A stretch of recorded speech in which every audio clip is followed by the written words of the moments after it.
That was ZZ Ward with Crying Wolf, and you are listening to Wild Side on Source 96.1 FM. And I am your host, Kight, and today we're going to be talking about not wolves, as you might expect given the name of that song, but dogs, which of course are the domestic form of the wolf.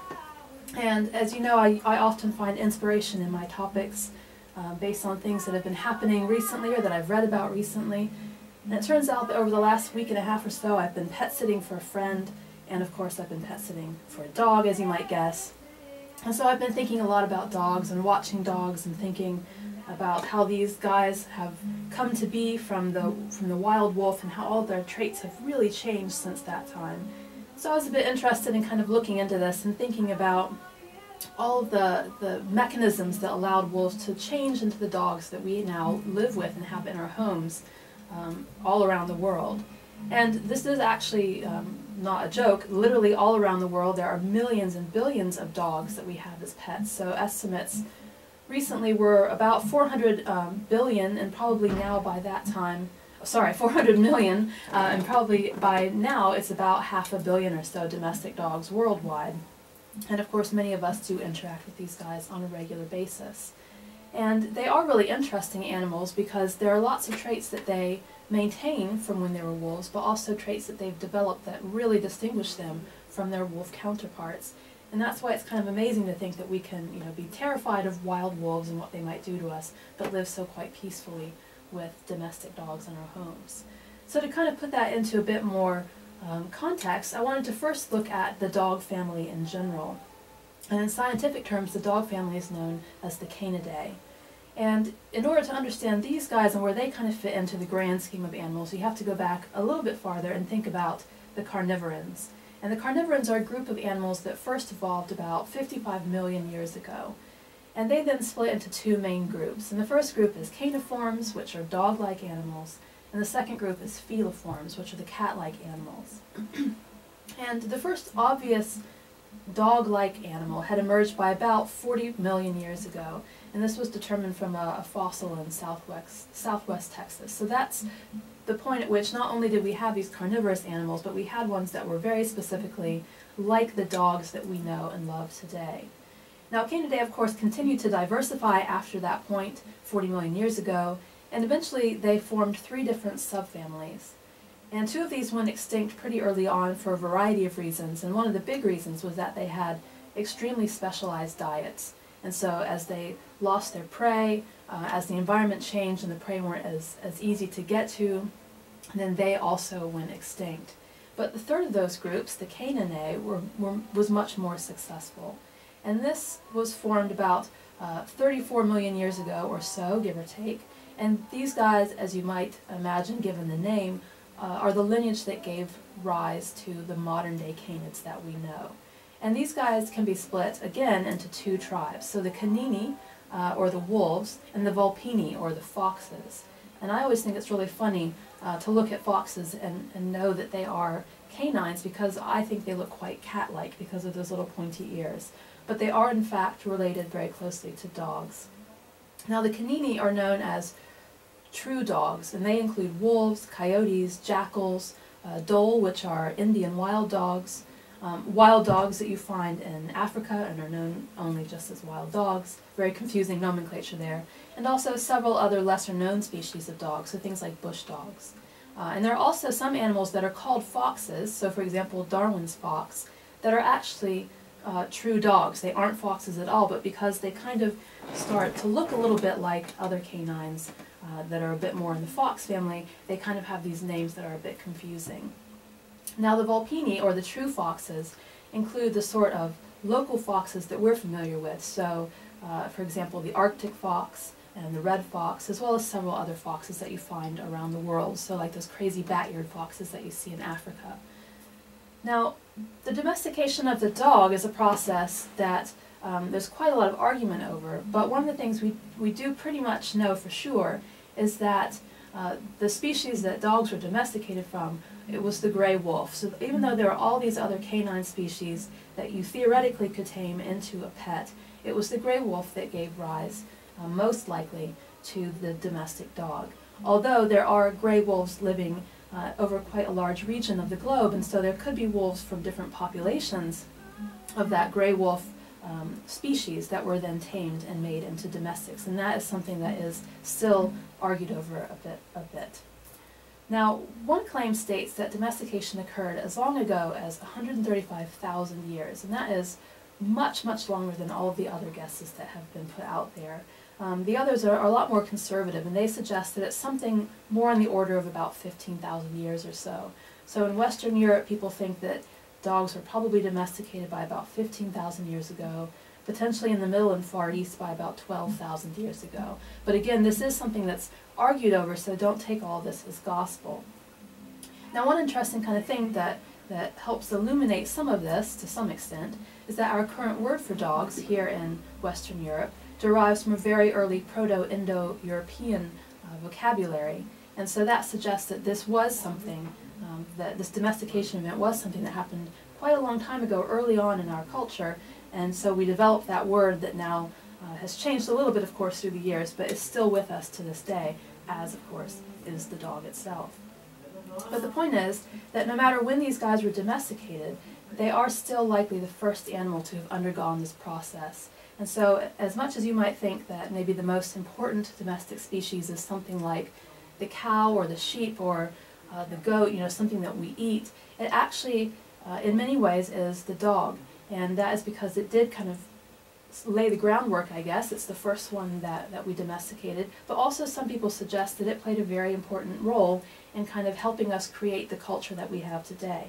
And of course you can argue that quite a bit, but that is one of the theories out there. Now, some people believe that there was a single domestication event in Eastern Asia, while others think that there may have been multiple domestication events in several different areas over the years. And of course, this again is, you can kind of think about how this might inform some of those disagreements about when the domestication occurred, because I said earlier that in Western Europe, theoretically we had domestication about 15,000 years ago, further east by 12,000 years ago, and that doesn't quite line up with the idea that there was this single domestication event in East Asia, which you would think would happen first, and yet here these other estimates say that it happened later on. So again, this is a bit confused. But you could easily see where there could be a single domestication event, and you've got one person or even one whole region that's quite good at this. The dogs then get spread outwards, and then you have it kind of moving across Asia, Middle East, and Europe. But also you could easily see how you would have multiple people in different areas coming into contact with wolves and having the same kind of event or events happen where they would undergo domestication in some way or another. And there is some confusion about this because when you look at genetic studies, there probably has been some back crossing with wolves even after the domestication process. And some of this was deliberate in order to kind of get some traits for the breeds and make them a bit more wild and intense or large or whatever the traits they were after would be. But also some of it might be accidental, so if you start domesticating a dog, whether it's on purpose or not, and it's there living with you, but it also has access to wolves, then you might not be able to stop it from interbreeding. And so this is going to mix up the genetic evidence a bit and make it kind of hard to trace the forensics of this event or these multiple events. However, as I mentioned before, even though this is kind of confusing about where it happened and when it happened and how many different times, it is very likely that all dogs were descended from the gray wolf, even though there might have been both East Asian and Near Eastern wolf populations involved in that process.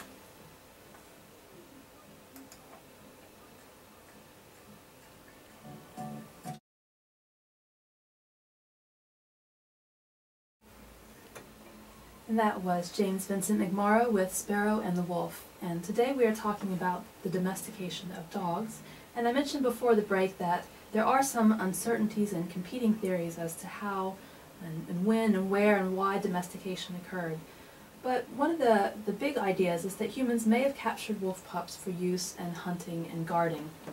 And the other kind of major competing theory with that is that wolves may have approached human encampments because humans were obviously using certain things and then throwing them out in the refuse piles that wolves might have been interested in. And so maybe that was how they kind of came into contact with each other. And this might have particularly occurred more often as humans adopted agricultural practices and became increasingly sedentary and put all of their stuff in one kind of obvious place that the wolves would have access to. So basically the difference between these is that humans may have gone out of their way to go approach the wolves and grab some that they could use, as opposed to wolves maybe came in close to humans, and then that was how the contact was made. And of course, it would be very, very difficult for anyone to definitively prove which one of these things happened, because basically you'd need to have a time machine to go back and look. However, scientists are using a lot of genetic techniques and also archaeological techniques to try to kind of piece together the story as best they can, given what information is out there.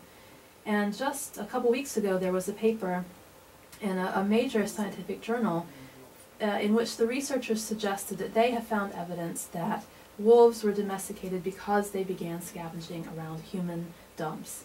And basically what they found was that there were several gene variations, so differences between wolves and dogs, that related to metabolism and digestion. And these changes happened at all three stages, all three major stages of the metabolic process of digesting starches as opposed to digesting meats. And so there are these three major stages, and they found genetic changes that allowed the dogs, or the wolves, whichever one you want to call them at that early phase, allow them to eat these starches and use them and gain nutrition from them rather than using meat.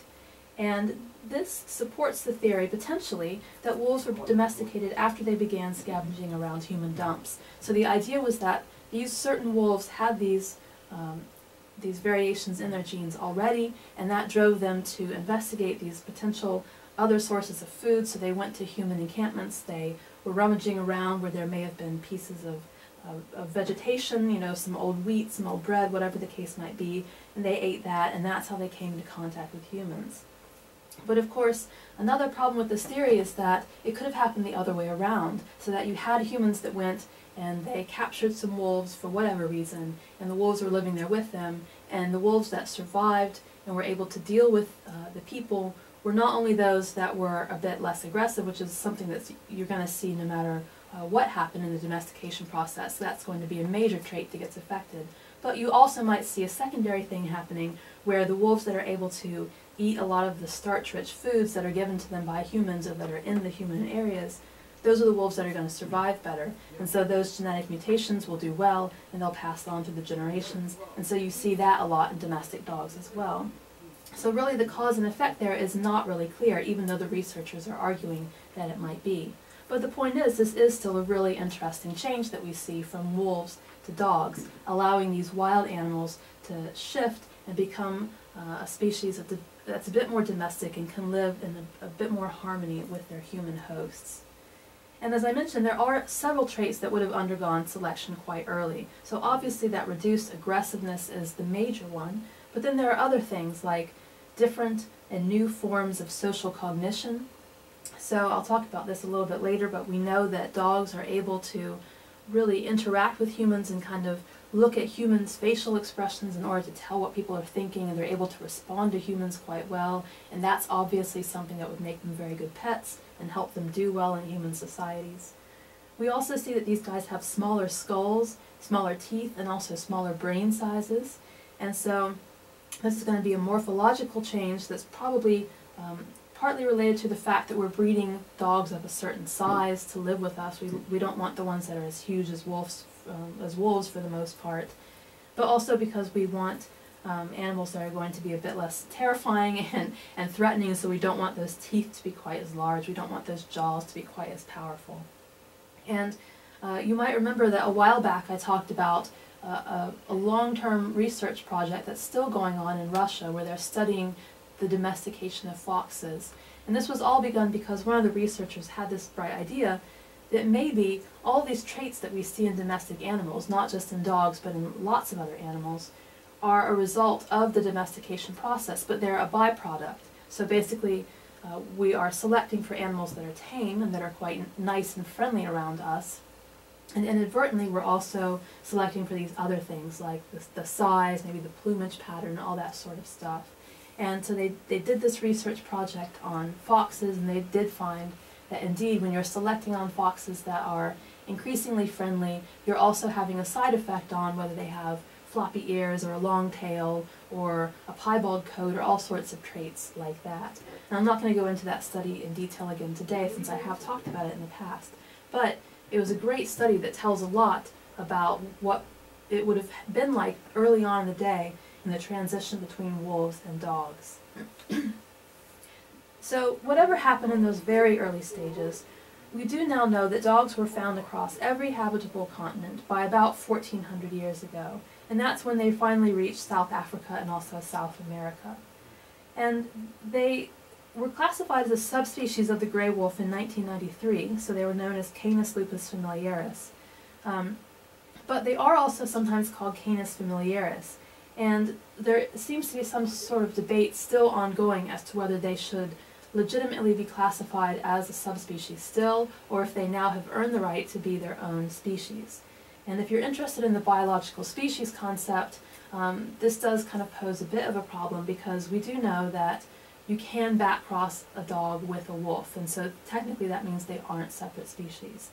But there are so many changes now, and you so rarely see that happening except for kind of in very unusual circumstances that there are people that are arguing that actually these guys should be considered separate species. So that one is still kind of up in the air, and it depends on who you talk to. Genetic evidence suggests that global dog populations have gone through numerous episodes, and I'm quoting now, of diversification and homogenization. So in other words, over the course of this domestication process, there have been periods where the dogs have really been formed into lots and lots of different breeds, and then other times when some of those breeds have kind of gone away, dogs have interbred and they've all kind of become quite similar again, and then they've diversified once more.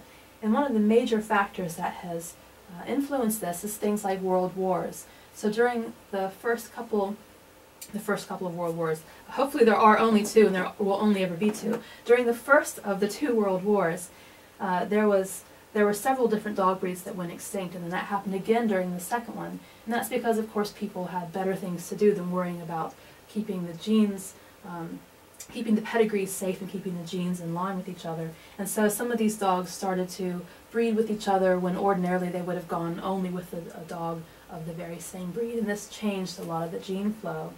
And we saw similar things happening even before these sorts of pedigrees were recognized in a formal way. And when you start to do that, you start to lose these huge distinctions that we see, for instance, between Great Danes and Chihuahuas. And so if you've ever been to a place where there are feral dogs, you'll notice that all these animals start to kind of look alike. They kind of have almost a dingo-like kind of look, where they have kind of that yellowish coat and they look very lean and they have kind of pointy ears. I actually think they're quite pretty dogs, but this tends to be the kind of wild phenotype that these feral animals start to revert to. And this is probably the sort of thing that we saw happening over these thousands of years when you were having more and less breeds emerging. And currently, there are about 400 recognized breeds in the world, and most of these have been created in the past 150 years or so. So it's actually a pretty recent thing in the history of dogs that we have all of these breeds. Sorry for all of my coughing and clearing the throat today. I have a bit of a cold right now, so I'm trying not to deafen you guys by coughing into the microphone. So now we know a little bit about kind of how and potentially when and potentially why domestic dogs would have emerged from wolves thousands of years ago.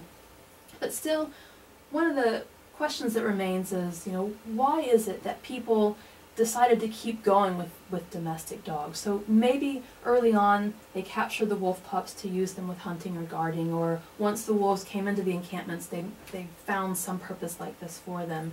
But there are actually lots of different reasons why we might have gotten along with dogs and why dogs might have gotten along with us. And the two of these things together is probably kind of give you a clearer picture of evolutionarily why dogs and humans have formed this relationship that we have today. So early dogs would actually have received lots of benefits from associating closely with humans. It's not just the other way around. So just as that early theory suggests, dogs would have been quite happy, or early wolves, translating into dogs eventually, would have been quite happy with all the food resources that were provided by humans. So humans would have had potentially more food than the wolves could have scavenged on their own. They might have had better quality food than the wolves could have gotten hunting in their packs. And also, because humans were using tools at that point, they potentially would have had access to larger and better prey items more often, because humans were going out and getting these large carnivores, and the wolves/dogs could have partaken in some of the spoils of the hunt. There's also potentially a benefit of having some kind of using humans as a social gathering point, basically. So if there were other dogs or wolves that were known to frequent the area where humans were camping, whether they were hunting the humans or trying to get the scraps left over by the humans, whatever the purpose of visiting these areas would have been, there would have been lots of these animals there kind of finding each other in the environment. And this meant they would have had greater ease finding partners and breeding and producing families and producing more offspring. And this, of course, would have been something, if they had these dogs that were inclined to go to these areas, and they could have passed that on in a gene, then you would expect to see more and more of that over time. And then, although I keep mentioning how dogs might have had a role in hunting and in guarding in particular, actually you also could see where humans would have kind of a guarding purpose for wolves as well. So humans did provide quite a lot of safety. Humans could stand upright and see over longer distances, and so they might have seen predators before the wolves could have. We probably couldn't have heard them, but we might have been able to see them, because I'll talk a little bit about this later, but there is visual discrimination that is different in humans and in wolves. So for example, human color vision gives better visual discrimination of bright objects, and so we could have seen the distinction between things a bit better. And even though wolves and dogs are quite good at seeing things that are moving, humans can be better at seeing things that are stationary. So potentially we could have used some of those visual skills to offer a bit of protection to the wolves/dogs that were in our midst. Now, of course, looking in the other direction, I've already mentioned lots of things that humans could have gotten out of a relationship with dogs. So these guys could have improved sanitation by cleaning up scraps and carcasses. They could have provided warmth on a cold night, and I know that sounds kind of silly, but it is true that you often have shepherds, for example, if it's very cold, they might go sleep very close to their herds. So this is something that we know happens. It's not really that goofy. And supposedly, and I'm not sure this is actually true, there is an Aboriginal phrase called 3-dog night, which refers to if it's really cold outside, you would have to have 3 dogs sleeping with you to keep you warm enough. And I'm not sure if that's actually true. I have heard that phrase in the past, but it is kind of a nice sentiment. Of course, as I mentioned, dogs do have very good hearing, and so they could provide early warning of predators or of visitors, and they could have therefore attacked any unwanted guests that you didn't want around in your area. They could have contributed their sense of smell, just as they do today, to track things and to make hunting a bit easier. They could have done that back then as well.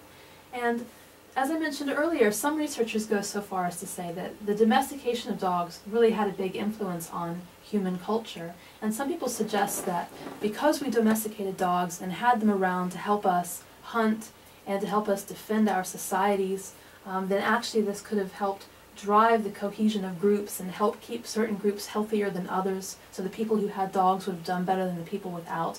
And this could have been a real influence on which groups survived, which groups passed on their genes, and how well they did. And of course, as I keep saying, it is very hard to verify this stuff because it happened so long ago, but potentially with some genetic research in the future, we might be able to kind of look into whether there are certain areas of the world where there are more dogs that were domesticated, or the domestication goes back further in time, and we also see certain certain genes that have lasted for longer and done better, and potentially this might give us some clue as to whether perhaps dogs did have an impact on the shaping of and survival of human groups.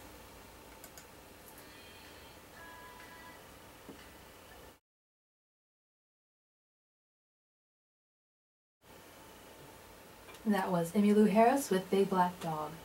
And actually, the title of that song is a very good segue into the next section of today's discussion of dog domestication, and that is dog morphology. And one of the reasons that dogs are really interesting in terms of just what happens when you domesticate a wild animal is that they have so much variation. And in fact, they have more variation in terms of size and appearance and behavior and pretty much any type of trait you can think of than any other type of domestic animal. And many of the traits that we see emerging in dogs result from the jobs that they're expected to perform. And because dogs do perform lots of different jobs, that's one of the reasons why we have all this diversity in terms of their traits. So we know that dogs are used for herding, also for hunting. Even in terms of hunting, you can kind of subdivide that into treeing and fetching and tracking. Fishing is something else that dogs can also help out with that requires a whole different skill set.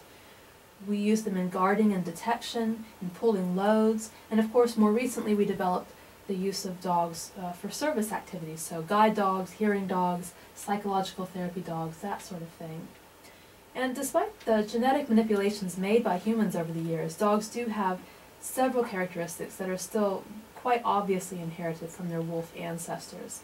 So for example, the fact that they do kind of both prey on other animals to eat them, but also scavenge for food. And when I say that, I can't help but think of our family dog, who would spend just whole evenings wandering around the kitchen with his nose to the floor looking for whatever food he could find hidden away somewhere under the counter. So dogs, even when we feed them really well, they are still driven by the urge to scavenge for whatever food they can find. They also have really powerful muscles, so even the smallest of dogs, if you ever try to play tug of war with them and they really dig in, you can tell how very strong they are. And these powerful muscles, even on that small scale, are something that are inherited from their wolf ancestors.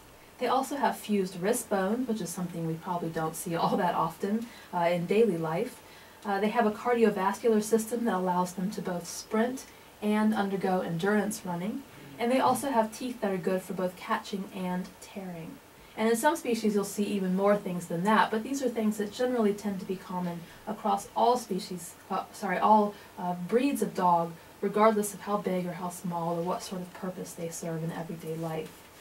Now, height and weight are some of the most obviously variable traits.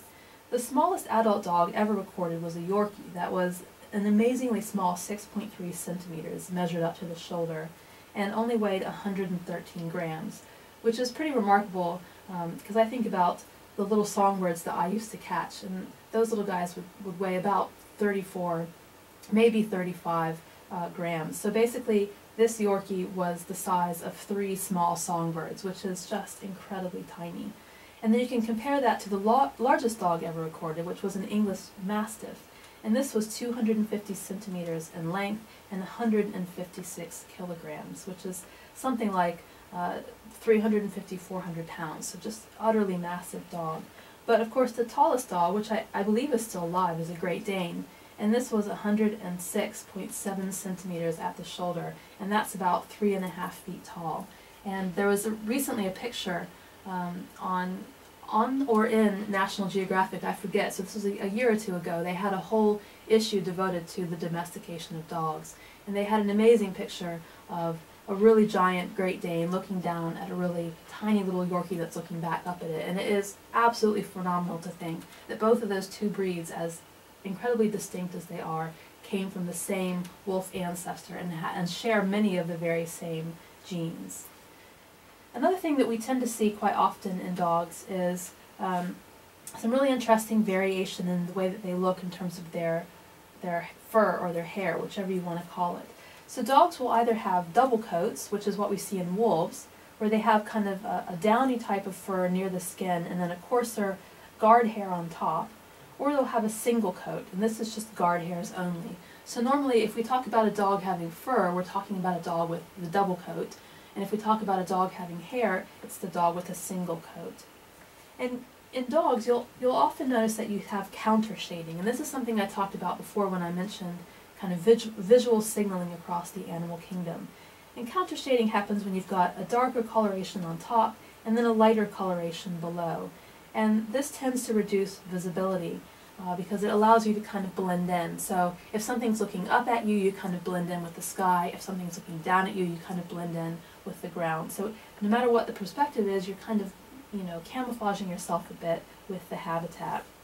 And we do still see this in dogs, even though most dogs don't really need to have this kind of camouflage anymore because they're not generally hunting and trying to be kind of quiet and hidden in the corner. Of course, a lot of coat colors were something that are now kind of bred by humans. So we're interested in dogs that have certain patterns or certain colors or certain traits in their coats.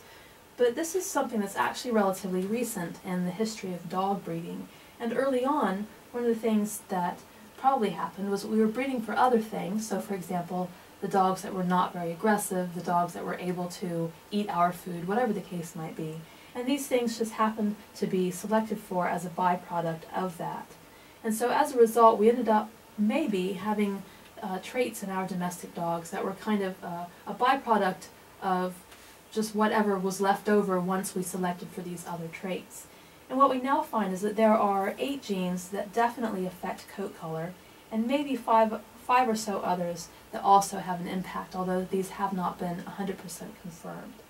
So the main ones that are active in making the dogs look the way they do are agouti, which is responsible for a banded or solid color; brown, which is related to the production of melanin, which is a dark colored pigment in both the coat and the skin; dilute, which is a gene that is related to the intensity of pigmentation. So for example, if you have a dilution event, then you will have a lighter colored dog, kind of a light tan, but if you don't have the dilution event, you'll have a darker colored dog, so kind of a brownish color. Another gene is called extinction, and this determines whether there's what's called a melanistic mask. And that's a little mask that you see on the face of a dog. So for example, pugs tend to have this quite often. They'll have a little mask across their eyes. And there's something else called grizzle overlay, which is where you have dark on the top and the sides of the entire body. And that's also controlled by the extinction gene.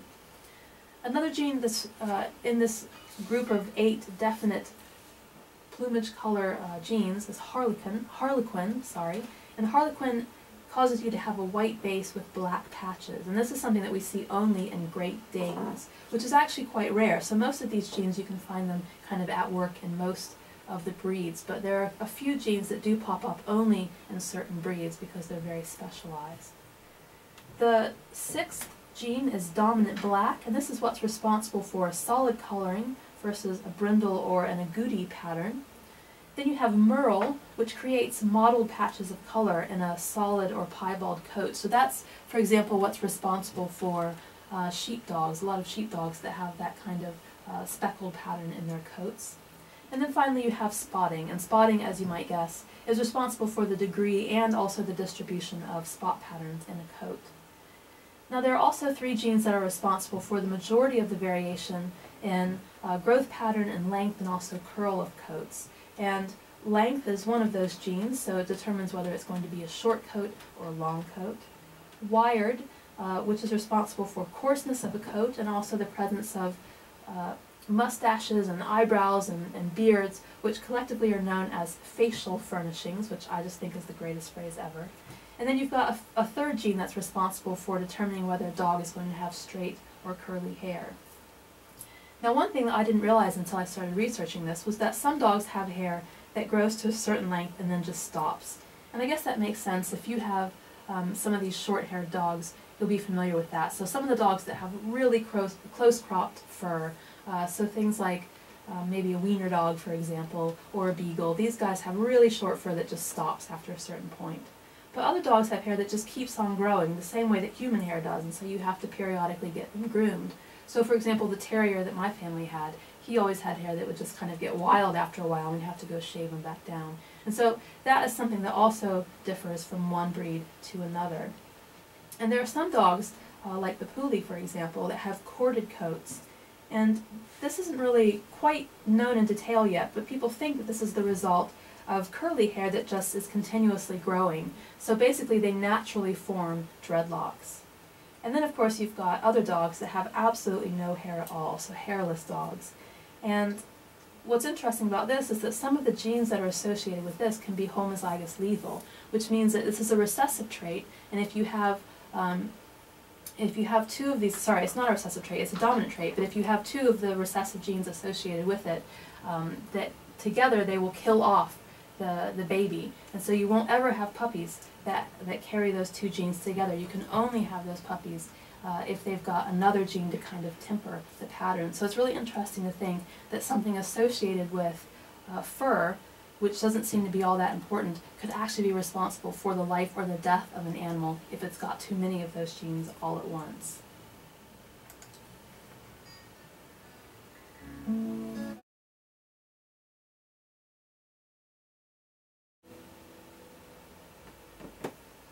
And that was Hugh Laurie with Police Dog Blues.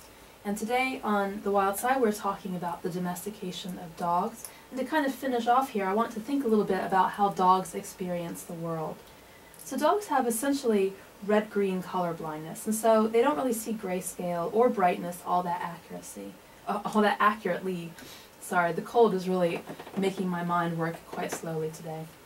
So one thing that dogs do have, despite these kind of lacking skills, is excellent discrimination for moving objects. So for example, there have been tests done to see how well they can discriminate their own owners coming towards them, and they can actually tell their own person versus some other random person at distances of a half mile or so. So it's really impressive ability to decide who is out there at really long distances. And of course this would be quite useful if they're hunting. So back in the day when there were still wolves, this is a skill that they would have developed for determining what prey are out there, and that's been passed on now to domestic dogs.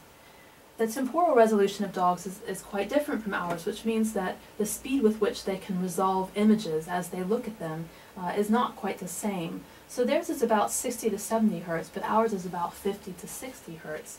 And this is not really interesting, except that it means that our televisions, which are geared to human resolution, probably aren't really showing much to our dogs. And so if you have a dog that appears to be quite interested in the television, he may actually not be seeing what you think he's seeing. Now some dogs might have slightly different, they might have variations in temporal resolution so they can see a bit more. But other dogs generally aren't seeing the same thing. They're just kind of reacting because there is something there, but it's not that crystal clear image that you're watching when you look at the television. Now dogs, like cats, do have quite good night vision, and what's interesting is that they have eye shape and eye sensitivity that's closely related to their breed type.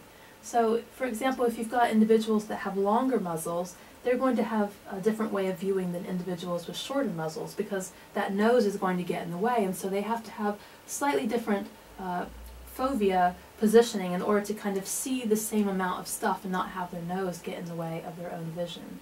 So things like pupil rotation, where the fovea is located, the field of vision, all of those will vary by breed to make sure that dogs can have adequate vision.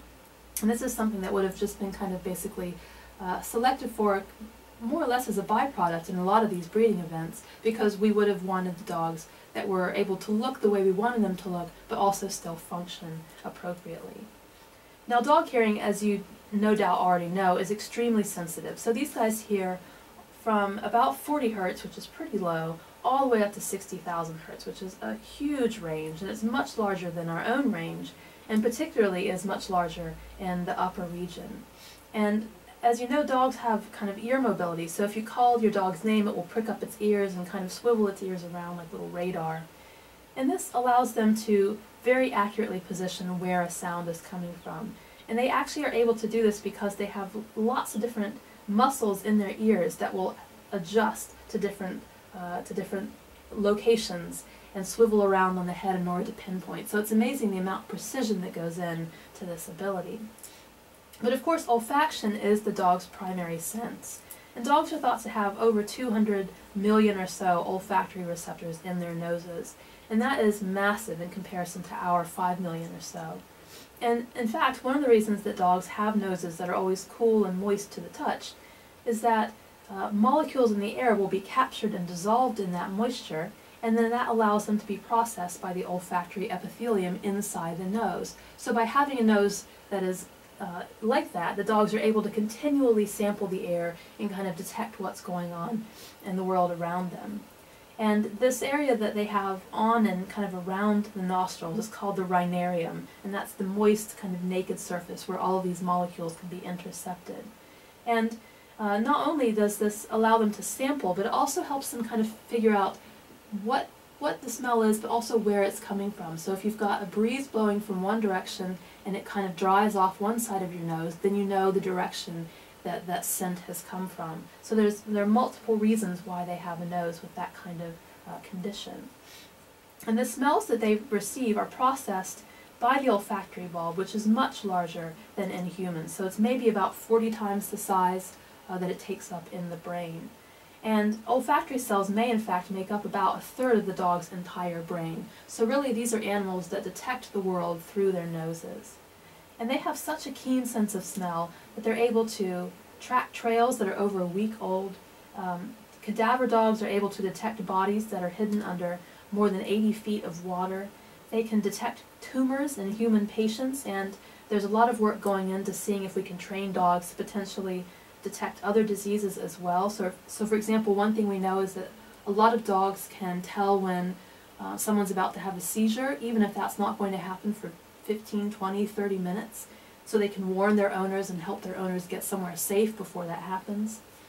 And one of the things that we often find dogs doing is searching for explosive and drugs and other contraband that we can teach them to recognize based only on smell alone.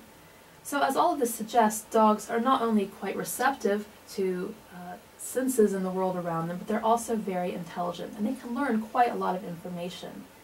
And some of this happens through reinforcement, so we also call this operant conditioning in science. And that happens when you give a dog a treat, for example, for sitting down or rolling over or giving you its paw, whatever.